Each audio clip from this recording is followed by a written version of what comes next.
வணக்கம் ஜோதிட நண்பர்களே. இன்னைக்கு நாம என்ன பார்க்க போறோம் அப்படின்னா, 5ஆம் இடத்தில் கேது இருப்பதால் ஒருவருக்கு ஏற்படும் நன்மைகள் மற்றும் தீமைகள் என்னென்ன அப்படின்றத பார்க்க போறோம். இந்த சேனலை சப்ஸ்கிரைப் பண்ணாதவங்க சப்ஸ்கிரைப் பண்ணுங்க. அப்பதான் நான் போடக்கூடிய வீடியோ உங்களுக்கு நோட்டிஃபிகேஷனாக வரும்.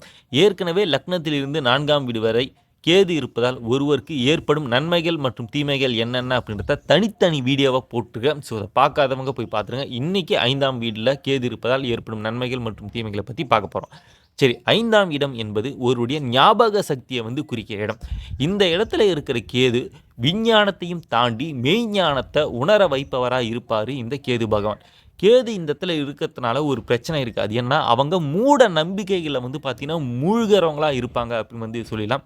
உதாரணத்துக்கு இவங்க கடவுளை பார்த்தீங்கன்னா அதிகமாக நம்பக்கூடியவர்கள் தான். ஆனால் இதில் என்ன பிரச்சனைனா, இவங்க கடவுள் சம்மந்தப்பட்ட மூட நம்பிக்கைகளையும் பார்த்தீங்கன்னா அதிகமாக நம்புவாங்க. உதாரணத்துக்கு இந்த பில்லி சூனியம், தேவையில்லாத மந்திரங்கள், இந்த சாத்தானை வழிபடுவது, அரக்கர்களை வழிபடுவது, இந்த மாதிரி பார்த்தீங்கன்னா பில்லி சூனியம் மந்திரத்தினால இன்னொருத்தவங்களை வீழ்த்த முடியும் அப்படின்றத நம்புவது.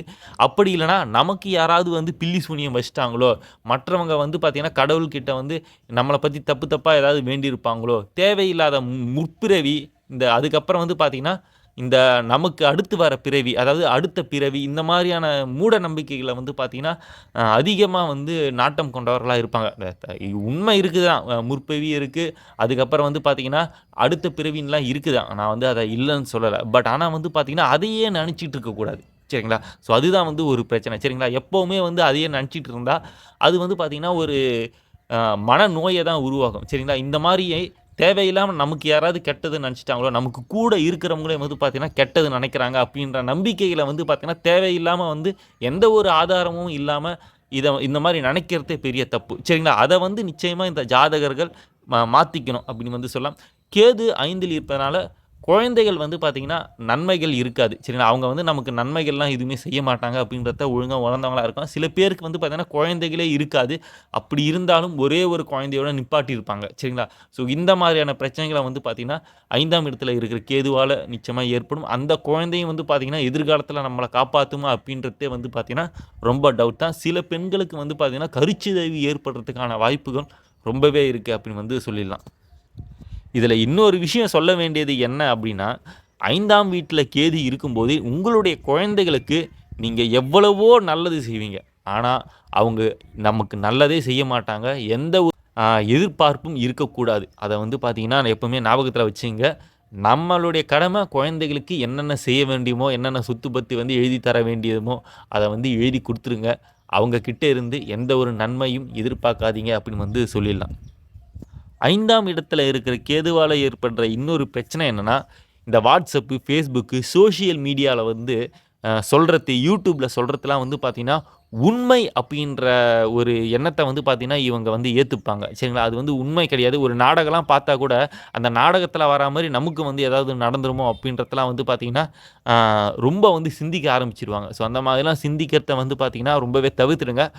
சோஷியல் மீடியாவுடைய லைஃப் வேறு, நம்மளுடைய ரியல் லைஃப் அப்படின்றது வேறு. சரிங்களா? நமக்கு பார்த்தீங்கன்னா நாம் என்ன செய்கிறோமோ அதுதான் நடக்கும். சரிங்களா? தீதும் நன்றும் பிறர் தர வாதா. சரிங்களா? நீங்கள் தான் உங்களுடைய ஏற்படுற நன்மைகளுக்கும் தீன்மைகளுக்கும் நீங்கள் தான் உங்களுடைய முழு பொறுப்பை தவிர மற்றவங்க காரணமாக முடியாது. மற்றவங்க பார்த்தீங்கன்னா நமக்கு கெடுதல் நினச்சிருவாங்க அப்படின்றதெல்லாம் பார்த்தீங்கன்னா அறவே தவிர்த்துருங்க. அது உங்களுடைய மூட நம்பிக்கை அப்படின்றத அடித்து சொல்லிட முடியும். தேவையில்லாமல் சிந்திக்கிறத தயவுசெய்து அறவே தவிர்த்துடுங்க அப்படின்னு சொல்லிடலாம். இதில் இன்னொரு விஷயம் என்னென்னா, கடவுள் பற்றினா ஆராய்ச்சிகளில் இறங்குவாங்க. கடவுள்னால் யார், கடவுள்னால் எப்படி இருப்பாங்க, சொர்க்கம் நரகம்லாம் எப்படி இருக்கும், இப்படிலாம் பார்த்தீங்கன்னா யோசிக்கிறவங்களா இருப்பாங்க. சரிங்களா? இதெல்லாம் அறவே தவிர்த்துடுங்க. இது பார்த்தீங்கன்னா எதிர்காலத்தையே கேள்விக்குறியாக ஆக்கிடும் அப்படின்னு சொல்லிடலாம். சரிங்களா?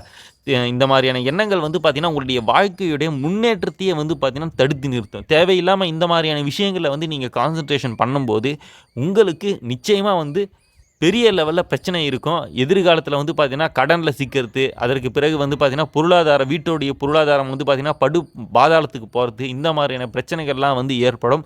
ஸோ கற்பனையான உலகத்தில் இருந்து மீண்டு உண்மையான உலகத்தில் வாழ்ந்து வாழ்க்கையில் வெற்றி பெற வழியை தேடுங்க அப்படின்னு சொல்லலாம்.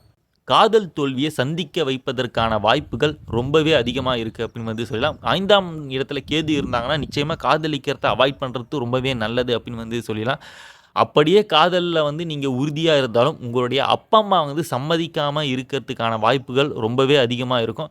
அப்படி வந்து சம்மதித்தாலும் திருமண வாழ்க்கையில் பிரச்சனைகள் ஏற்படுறதுக்கான வாய்ப்பு ரொம்பவே அதிகம் அப்படின்னு வந்து சொல்லலாம். அப்படியும் திருமண வாழ்க்கையும் நன்றாக இருந்தால் கூட குழந்தையில வந்து பார்த்தீங்கன்னா சிக்கல்கள் வந்து அதிகமாக சந்திக்க வேண்டியதாக இருக்கும். ஸோ இதில் ஏதாவது ஒரு பிரச்சனை வந்து நிச்சயமாக இருக்குங்க. அதில் வந்து மாற்று கருத்தே கிடையாது. ஸோ 5ஆம் இடத்துல கேது இருந்தாங்கன்னா நிச்சயமாக காதலிக்கிறத அவாய்ட் பண்ணுறது ரொம்பவே நல்லது. அப்படியே வந்து காதலித்தாலும் காதல் தோல்வியை வந்து சந்தித்தாலும் மிக சுலபமாக இவங்களால் மீண்டு வந்துட முடியும்னு உறுதியாக சொல்லிட முடியும். 5இல் கேது வந்து பார்த்திங்கன்னா சந்நியாசி யோகம் அப்படின்னு கூட சொல்லுவாங்க. அதுக்கு காரணம் என்னென்னா பெரிய அளவுக்கு சுற்றுப்புறத்தில் இருக்கிறவங்களாலும் சரி, குடும்பத்தில் இருக்கிறவங்களாலும் சரி, எந்த ஒரு நன்மைகளும் வந்து பார்த்திங்கன்னா பெரிய லெவலில் வந்து இவங்களுக்கு ஏற்படாது. இவங்க வந்து பார்த்திங்கன்னா நீங்கள் வந்து அதிகமாக மற்றவங்களுக்கு நன்மைகள்லாம் செஞ்சுருப்பீங்க, எவ்வளவோ செஞ்சுருப்பீங்க. ஆனால் அவங்க வந்து பார்த்திங்கன்னா எந்த இதுவுமே வந்து செய்ய மாட்டாங்க, எதுவுமே வந்து செய்ய மாட்டாங்க அப்படின்னு வந்து சொல்லிடலாம். இதில் இன்னொரு விஷயம் வந்து ஒன்று இருக்குது. அதாவது பார்த்தீங்கன்னா, இவங்க வந்து மற்றவங்களுடைய லைஃப்பை வந்து நம்மளுடைய லைஃபோட கம்பேர் பண்ணுற எண்ணங்கள்லாம் வந்து பார்த்தீங்கன்னா வச்சுருப்பாங்க. ஸோ அதையும் வந்து பார்த்தீங்கன்னா நிச்சயமாக தவிர்த்துடணும். சரிங்களா? மற்றவங்களோட லைஃப் வேறு, நம்மளுடைய லைஃப் வேறு. மற்றவங்களுக்கு கிடைக்காதது நமக்கு கிடைக்கும். நமக்கு கிடைச்சது வந்து பார்த்தீங்கன்னா மற்றவங்களுக்கு கிடைக்காம போகலாம். அப்படின்றதெல்லாம் வந்து பார்த்தீங்கன்னா தெள்ளத் தெளிவாக எல்லாத்தையுமே உணர்ந்தவங்களா இருங்க. சரிங்களா? பொறாமை, பயம்லாம் வந்து பார்த்தீங்கன்னா தேவையில்லாதது அப்படின்றத நீங்கள் கண்டிப்பாக உணரணும். அதற்கு பிறகு உடல் பிரச்சனைகளில் வந்து பார்த்தீங்கன்னா வயிறு மற்றும் செரிமான பிரச்சனைகள் வந்து பார்த்தீங்கன்னா அதிகமாக இருக்கிறதுக்கான வாய்ப்பு இருக்குது. அதனால் நிறுத்தி நிதானமாக சாப்பிடுங்க. இதயத்தில் வந்து பார்த்தீங்கன்னா தேவையில்லாத பிரச்சனைகள் வரத்துக்கும் வந்து வாய்ப்பு இருக்குது. ஸோ இது வந்து பார்த்தீங்கன்னா இந்த இந்த உடல் ரீதியான பிரச்சனைகள் வந்து பார்த்தீங்கன்னா 5ஆம் இடத்துல கேது இருந்து வேற ஒரு தீய கிரகத்துடைய பார்வை விழுந்தால் தான் இந்த மாதிரியான பலன்கள்லாம் வந்து ஏற்படுமே தவிர மற்றபடி எந்த ஒரு பிரச்சனையுமே இருக்காது. இதில் இன்னொரு விஷயம் 5ஆம் இடத்துல வந்து கேது வந்து ஒரு சுபர் வீட்டில் இருந்தார்னா பெரிய லெவலுக்கு பிரச்சனைகள் வந்து ரொம்பவே குறையும் அப்படின்னு வந்து சொல்லலாம். இதற்கு பிறகு ஏதாவது ஒரு சுபகிரகத்தினுடைய பார்வை விழுந்தாலுமே வந்து நிச்சயமாக இந்த பிரச்சனைகள்லேருந்து ஓரளவுக்கு முடிவுகள் வரும் அப்படின்னு வந்து சொல்லலாம். நிச்சயம் அதாவது குழந்தைகளால் நிச்சயமாக ஓரளவுக்கு நன்மைகள் இருக்கும். அவங்க கடைசி காலத்தில் அதாவது நம்மளை அதிகமாக பார்த்துக்கலனாலும் கடைசி காலத்தில் வந்து ஓரளவுக்கு நம்மளை காப்பாற்றிடுவாங்க அப்படின்னு வந்து சொல்லிடலாம். 5ஆம் இடத்துல கேது இருக்கிறவங்களுக்கு நான் இன்னொன்று சொல்ல வேண்டியது என்ன அப்படின்னா, அதிகமாக ட்ராவல் பண்ணுங்கள். வாழ்க்கையில் அதிகமாக வந்து அறிவையும் வளர்த்துக்க முடியும்.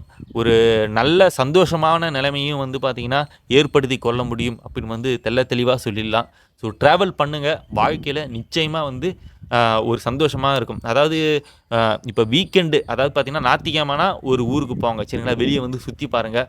இன்னொரு ஞாயிற்றுக்கிழமை வேறு ஒரு ஊருக்கு போங்க. அதிகமாக வந்து ஆன்மீக பயணம் வந்து மேற்கொள்ளுங்க.